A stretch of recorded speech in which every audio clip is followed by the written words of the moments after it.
siapa yang di sini kalau ada luka-luka kecil langsung ditempel kain atau perban gitu ya. Mending sih saran saya jangan langsung ditempel kain atau perban ya. Terkadang tuh banyak bakteri, kuman kecil-kecil kita nggak kelihatan. Nanti kalau langsung ditutup bisa infeksi atau apa gitu ya.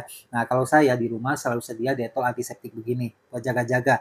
Kadang anak naik sepeda jatuh, main bola, ada luka-luka, saya langsung pakai detol antiseptik ini campur di air, kasih di perban, dibasahin, baru bersihin dulu lukanya, baru kita pakai perban ya. Jadi membersihkan itu dari luka supaya nggak ada kuman-kuman atau bakteri yang ikut masuk di dalamnya gitu ya. Jadi buat jaga-jaga.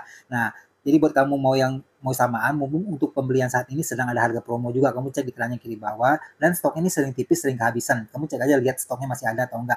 Detol antiseptik ini juga bisa dipakai untuk membersihkan perabotan rumah, dicampurin di bak mandi untuk mandi juga bisa ya. Nah, jadi dia bisa membantu untuk membasmi kuman atau bakteri hingga 99% ya. Nah, jadi jaga kesehatan apa? Jadi jaga kesehatan kita, kesehatan itu mahal ya. Jangan, lebih baik mencegah daripada mengobati.